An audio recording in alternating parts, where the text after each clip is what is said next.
আসসালামু আলাইকুম প্রিয় দ্বাদশ শ্রেণীর বিএমটি শাখা শিক্ষার্থীবৃন্দরা, তোমরা কেমন আছো? আশা করি আল্লাহর রহমতে সকলেই ভালো আছো। আজ তোমাদের জন্য রাইট ফ্রম ভার্বের উপর 2019 সালের বিএমটি বোর্ডটি সমাধান করব। তোমরা এখানে দেখো, তোমরা মনে রাখবে রাইট ফ্রম ভার্ব সেন্টেন্স আকারে এসে থাকে। এখানে দেখো 8টি সেন্টেন্স এসেছে। তোমাদের মনে রাখবে প্রত্যেকটা সেন্টেন্সের কারেক্ট করতে পারলে এক একটা সেন্টেন্সের মধ্যে আধা করে পাবে। 8টা সেন্টেন্স কারেক্ট করতে পারলে তোমরা 4 নাম্বার পাবে। আমরা এই সেন্টেন্সগুলোকে কিভাবে ভার্বের সঠিক রূপটা এখানে বসাতে হয়। রাইট ফ্রম ভার্ব হচ্ছে ভার্বের সঠিক রূপ, ভার্ব এর সঠিক রূপ। রাইট ফ্রম ভার্ব হচ্ছে ভার্বের সঠিক রূপ। ভার্বের সঠিক রূপটা কিভাবে বাক্যের মধ্যে বসাতে হবে, চলো আমরা এটা প্রত্যেকটা লাইন ভেঙে ভেঙে এবং রুলস অনুসারে ব্যাখ্যা করে দেখাবো, যেন তোমরা ক্লাসগুলো দেখলে সহজে বুঝতে পারো। তাহলে চলো ক্লাসটি শুরু করি। তোমরা প্রথম বাক্যটি দেখো, if I be a child again. এটা কিন্তু এক্সক্লেমেটরি বাক্য, যে এক্সক্লেমেটরি চিহ্ন দেওয়া আছে। আর এটা অবশ্যই এক্সক্লেমেটরি বাক্য সবসময়, ইফ যুক্ত এক্সক্লেমেটরি বাক্য সবসময় কাল্পনিক অর্থ প্রকাশ করবে। এখানে অর্থটা হচ্ছে আমি যদি শিশু হতে পারতাম, অথবা আমি যদি শিশু হতাম, তাহলে এখানে দেখো রুলসটা, এটা রুলসটা হবে এখানে যে উত্তরটাই, যে এখানে দেখো এই যে শূন্যস্থানে বিভার, এটার উত্তরটা হবে এ নাম্বার, উত্তরটা হবে ওয়ার। সর্বদা এখানে ওয়ার বসবে। কি কারণে ওয়ারটা বসবে, চলো আমরা রুলস অনুসারে এটা ব্যাখ্যা করি। তোমার মনে রাখবে কাল্পনিক অর্থ প্রকাশ করতে এক্সক্লেমেটরি বাক্যে ইফ প্লাস সাবজেক্টের পর সর্বদাই ওয়ার বসে। এই যে ইফ প্লাস সাবজেক্টের পরে সর্বদাই কি বসবে, ওয়ার বসবে। তোমার মনে রাখবে কাল্পনিক অর্থ প্রকাশ করতে এক্সক্লেমেটরি বাক্যের মধ্যে সর্বদাই ওয়ার বসবে। আয়ের পরে কি বসবে, সাবজেক্ট, ওয়ার বসবে। এখানে বিভার হিসাবে ওয়ার বসবে। এই কথাটা তোমার মনে রাখবে, আশা করি এটা বুঝতে পারছো। তারপর এই বি নাম্বার সেন্টেন্সটি লক্ষ্য করো, the rich be not always happy. এটার অর্থ হচ্ছে ধনীরা সবসময় সুখী নয়। ধনীরা সবসময় সুখী নয়, অথবা ধনীরা সর্বদাই সুখী নয়। তাহলে এখানে একটু খেয়াল করো, তোমরা যখন আর্টিকেল হিসেবে যে বি নাম্বার উত্তরটা হবে, এখানে আর হবে। কি কারণে আর হবে, তোমরা মনে রাখবে এই যে এখানে ভি ভার্ব আছে। ভি ভার্ব বলতে আমরা কয়টাকে বুঝি, 8টি ভার্বকে বুঝে থাকি। কি কি, be, be, am is are, was, were, be, been, ভিং, এই 8টি ভার্বকে আমরা বুঝে থাকি। তোমরা মনে রাখবে কখনো যদি শুরুতে শুরুতে দির পরে যদি অ্যাডজেক্টিভ হয়, দি প্লাস অ্যাডজেক্টিভ, এই যে রিচ, রিচ শব্দটা অ্যাডজেক্টিভ, দির পরে যদি অ্যাডজেক্টিভ হয় তাহলে সাবজেক্টটা হয়ে যায় প্লুরাল। দির পরে অ্যাডজেক্টিভ হলে সাবজেক্ট হয়ে যায় প্লুরাল। দির পরে অ্যাডজেক্টিভ হলে সাবজেক্ট হয়ে যায় প্লুরাল। আর যেহেতু সাবজেক্টটা প্লুরাল, তাহলে আমাদের ভার্ব কি করতে হবে, প্লুরাল করতে হবে। এখন বলতে পারো 8টির মধ্যে কি কারণে আর বসলো। এখানে দেখো অলওয়েজ শব্দ সর্বদা, এটা প্রেজেন্ট টেন্স নির্দেশ করে। অলওয়েজ সর্বদাই কি টেন্স নির্দেশ করে, প্রেজেন্ট টেন্স। এই কারণে আমাদের এখানে আর করতে হবে।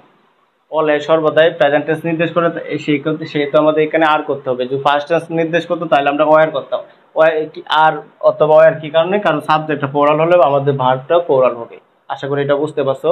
তারপর এখানে দেখো সি নাম্বারটা বলছে I go to Dhaka yesterday. তাহলে এই যে ইয়েস্টারডে মানে গতকাল, ইয়েস্টারডে তো গতকাল, মানে তাহলে এটা আমাদের কি বাক্য ফার্স্ট টেন্সে পড়ছে, তাহলে ভার্বটা কি করে দিতে হবে, পাস্ট টেন্স করতে হবে। তাহলে দেখো গোর 3টা রূপ আছে। এটার উত্তরটা হবে ওয়েন্ট। ওয়েন্ট অর্থ গিয়েছিল। আমি গতকাল ঢাকা গিয়েছিলাম। তাহলে এখানে দেখো গোর 3টা রূপ, গো, ওয়েন্ট, গন। প্রেজেন্ট ফর্ম হলে গো বসে, পাস্ট ফর্ম হলে ওয়েন্ট বসে, আর পাস্ট পার্টিসিপল হলে পারফেক্ট টেন্স হলে আমরা গন বসাবো। আশা করি তোমরা এটা বুঝতে পারছো। তোমরা মনে রাখবে ফার্স্ট টেন্স, এই যে ইয়েস্টারডে দেখে আমরা বুঝতে পারছি এটা ফার্স্ট টেন্স, মানে বাক্যটা ফার্স্ট টেন্স হবে, তাহলে ভার্বটার আগে আমাকে ফার্স্ট টেন্স করে নিতে হবে। আশা করি এটা বুঝতে পারছো। তারপর charity begin at home. Charity অর্থ হচ্ছে দান বা দাতব্য।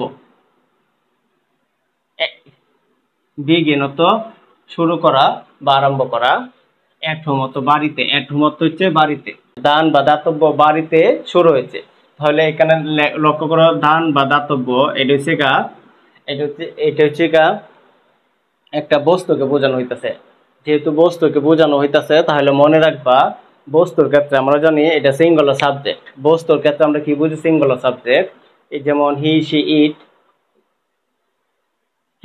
ইট, কোনো ব্যক্তি বা বস্তুকে বোঝালে এটা হচ্ছে থার্ড পারসন সিঙ্গুলার নাম্বার। আর থার্ড পারসন সিঙ্গুলার নাম্বারের পরে ভার্বের সাথে এস বি এস করতে হয়। তাহলে এখানে আমাদের কি বসবে? একটা এস বসবে। এখানে উত্তরটা হবে ডি নাম্বারের উত্তরটা হবে বিগিন। বিগিন মানে দান বা দাতব্য বাড়িতে শুরু হয়েছে। আশা করি এটা বুঝতে পারছো।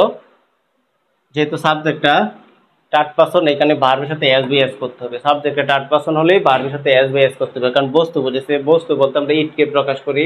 আর ইটে যদি এটাকে আমরা বস্তু ধরে নিই তাহলে এই সাবজেক্টটা থার্ড পারসন হলো এবং ভার্বের সাথে এস বি এস করতে হবে। তাই সেহেতু আমরা ভার্বের সাথে এস করে নিচ্ছি। আশা করি এটা বুঝতে পারছো।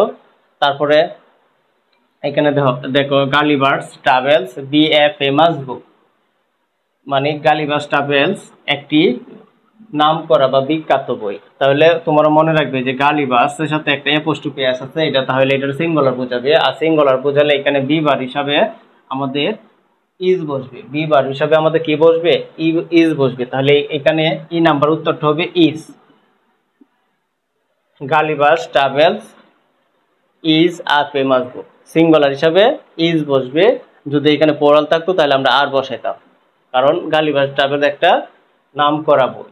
এখানে এই অর্থটা প্রকাশ করছে। আশা করি এটা বুঝতে পারছো।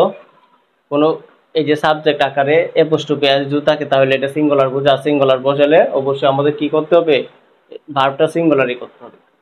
তারপরটা দেখো এফ নাম্বারটা, the work is going to be done. তাহলে এখানে লক্ষ্য করো, এই যে বি বার সবসময় মনে রাখবা, বি ভার্বের পরে যদি আরেকটা ভার্ব বসে তাহলে এটা ভার্বের ফার্স্ট পার্টিসিপল হবে। বি ভার্বের পরে ভার্বের ফার্স্ট পার্টিসিপল হিসাবে কি বসবে? ডান বসবে। তোমরা মনে রাখবে the work is gone to be done. এটার অর্থটা হবে কাজটি এই মাত্র শেষ হতে যাচ্ছে, অথবা এই মাত্র শেষ হয়েছে। তাহলে এখানে দেখো তোমরা মনে রাখবে বি ভার্বের পরে ভার্বের সর্বদাই কি হবে? ভার্বের 3 নাম্বার রূপটা বসবে। তাহলে ভার্বের 3 নাম্বার, ডো এর 3 নাম্বার রূপ কি? ডো। 2 নাম্বারের রূপ হচ্ছে ডিড, আর 3 নাম্বারের রূপ হচ্ছে ডান।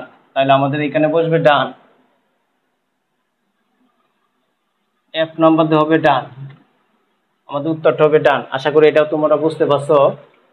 এটার আরেকটা রুলস আছে, তোমরা মনে রাখবে একটা সেন্টেন্সের মধ্যে যদি দুইটা মূল ভার্ব হয়, একটার সাথে আইএনজি হলে আরেকটার সাথে ভার্বের 3 নাম্বার রূপটা বসাতে হয়। ভার্বের 3 নাম্বার মানে ভার্বের ফার্স্ট পার্টিসিপল বসাতে হয়। আশা করি এটা বুঝতে পারছো। তারপর দেখো জি নাম্বারটা, ইচ বয় প্রতিটা বালক, অ্যান্ড এভরি গার্ল প্রতিটা বালিকা, প্রতিটা বালক এবং প্রতিটা বালিকার হ্যাভ এ পেন একটি কলম আছে। তাহলে একটি বলতে আমরা সিঙ্গুলার বোঝাবে।